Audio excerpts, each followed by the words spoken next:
I'm not even sure what's even happening to the light in my apartment today, but one thing is for sure, I am all happy on a Saturday evening. I don't have anything else to do but talk about books today, and I'm not tired like I usually am on a weekday or on a Sunday night. I am all refreshed for you guys, and today I'm going to bring you a new list, a new book list, something that I feel is very important for people to tap into. And although it is almost the mid of April, maybe when this video come out it will be May, but still you have some time in the year left. I'm talking as if the year is already gone, but days are passing so fast, and that's solely the reason why I want to give you this list of books that you should read in 2025 to make the most of it, or to just get on this bandwagon of getting your goals right, doing what you always wanted to do, and just getting that little push in the direction of wherever you want to go. And books are a great way to do that. Take it from me as someone who never thought her life will come around, things will change for her. But I happened to be a really good reader, and all of these books steered me in the direction of my growth, of my healing, of the journey that I am on. I'm going to give you the gift of this list, the books that you should read in 2025 to make the most of it.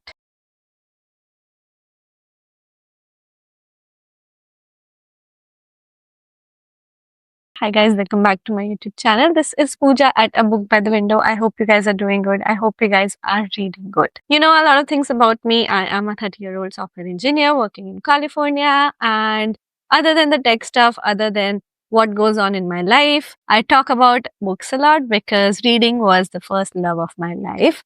And I'm just so happy to be here to have this YouTube channel where I talk about books. But if you are more interested in what I do other than this, there is also a main channel. It's going to be in the description box below. And my Instagram, my Goodreads, my X, a lot of these social medias I'm not very active on, but the one that I'm the most active on is Instagram. So if you want to follow me there, it's going to be in the description box below. And without further ado, let's get into today's video because it can be a long one. The first book on this list is The Midnight Library by Matt Haig. This book takes you on a journey through an infinite library where each book represents a different life you could have lived. It is a powerful reminder that life is all about choices, and even if you feel lost right now, there are infinite possibilities awaiting you. It really helps you rethink regrets and teaches that the life you are living, however imperfect it might sound, is the right one for you. Second book on the list is The Seven Husbands of Evelyn Hugo by Taylor Jenkins Reid. It is a compelling tale of a very popular actress and her tumultuous life. This novel really does offer some deep insights into identity, self-love, and the price of fame. As Evelyn recounts her story, we realize that the true meaning of success is truly personal and not something that you outwardly portray, and when you maintain appearances of wealth and popularity. This book will truly make you reflect on the roles you play in your own life and how to love yourself despite all your flaws. Number 3, The Subtle Art of Not Giving an F by Mark Manson.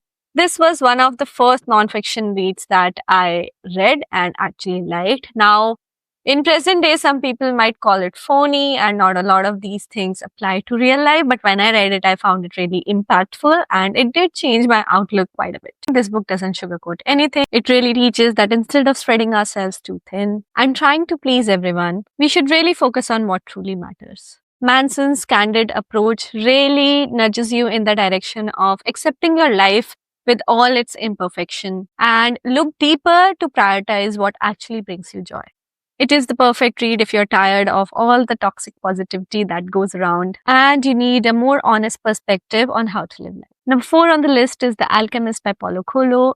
It is a very popular book. I'm pretty sure everyone on this planet have heard about this book, but this does take the cake for something that you should read in 2025 if you haven't already done so. A magical story about a young shepherd, Santiago. The Alchemist is a journey of self-discovery and following your personal legend. It encourages you to listen to your heart, trust your intuition, and embrace the journey rather than the destination. Coelho's timeless wisdom reminds us that the pursuit of our dreams is truly the ultimate form of living a fulfilling life, and that the universe might help you conspire in getting to them, if only you believe. Number 5 on this list is a personal favorite, Educated by Tara Westover. Tara Westover's memoir chronicles her escape from an isolated survivalist cult to finally break that shackle and to go on and get a doctorate at the Cambridge University. Her story isn't about education. It's about resilience. It's about the fight for your own voice, challenging the beliefs and circumstances that you were born into.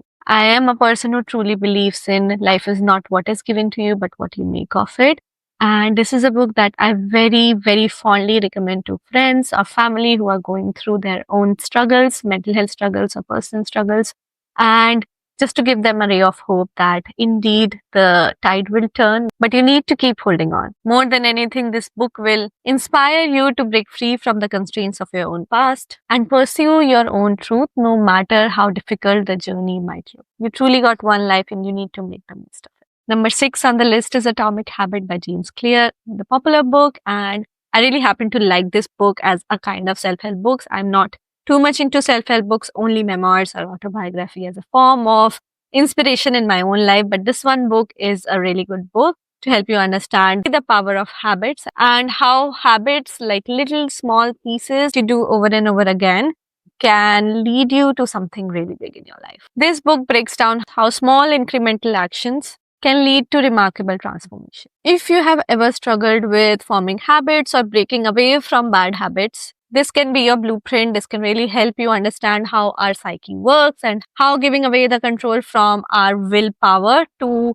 actually actionable items that you need to do every single day is sometimes a trick to form a good habit. Atomic Habits truly does show you that success doesn't come from grand gestures or you're not going to turn your life around in one single day. It is going to change from the effect of tiny compounding incremental actions done consistently that are going to add on in the long run. It is all about making habits work for you. See long-term results in a way that just feels effortless. Book number 7 in the list is The Book Thief by Marcus Zusak.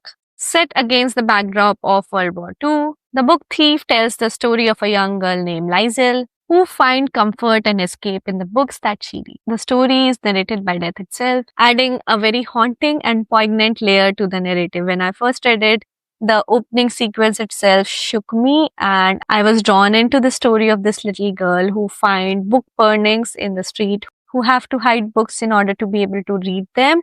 And she just steals books from these events of book burning and from libraries. And this is her story of resilience and finding the hope in the darkest of times. The book reflects the power of words, the importance of storytelling in times of hardship, and how art can provide hope in a time when everything else seems lost. Book number 8, Maybe You Should Talk to Someone by Laurie Gottlieb. In this deeply human and funny memoir, Laurie, a therapist, invites you into her practice as she struggles with her own personal crisis. Through her own therapy sessions and the stories of her patient, Laurie explores what it means to be human and how we all navigate suffering, joy, and the search for meaning. It is an exploration of vulnerability, self-compassion, and the very important lesson of healing power of therapy and letting it all out when you truly need it. Book number 9 in the list is E.M. and the Big Whom by Jerry Pinto. This is a personal favorite of mine. I continuously add this book to my list of mental health reads and also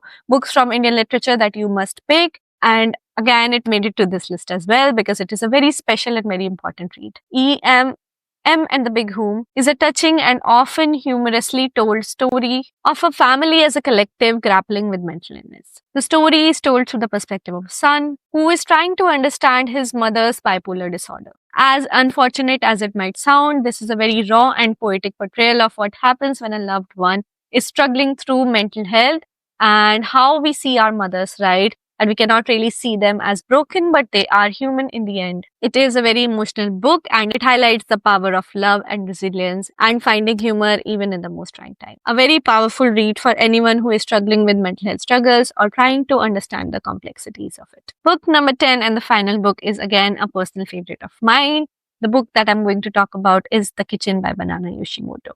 Kitchen is a deeply emotional novel written about loss, love, identity, and healing. Another beautiful piece of Japanese literature. It follows Mikage, a young woman who finds solace in the kitchen after the death of a grandmother who raised her. The book's portrayal of grief, the importance of personal spaces, and the comfort of cooking really resonated with me. It is a very gentle reminder of how we cope with the complexities of life and find our way back to life through love and connection. If you have ever felt lost or felt the need to create a safe space for yourself through connection, Kitchen is the book that is going to stay with you long after you are done turning the last page. So this is my list of books that you must read this year, and I vouch for it that if you do, you're going to turn it around. You're going to be motivated to get on your own journey of healing or whatever demons you are running away from and actually make a beautiful life for yourself, as I did at one point. Remember, it's never too late to start. Whether you're looking to grow, heal, or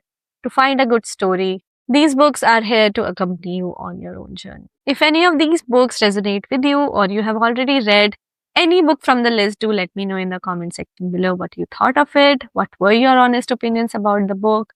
And if you would like to add any book to this list, do let me know in the comment section below. Don't forget to hit the like button if you enjoyed this video. And if you haven't already subscribed to the channel, do so. I come up with these videos every single week. I'm very consistent. I'm very disciplined with what I want to do. And if you follow along, I'm pretty sure you're going to catch that energy. With that said, that is all for today's video. It is a bright and sunny day outside. After a long time, the sun has come along. And on a side note, I'm currently obsessed with this lip gloss. This is from e.l.f.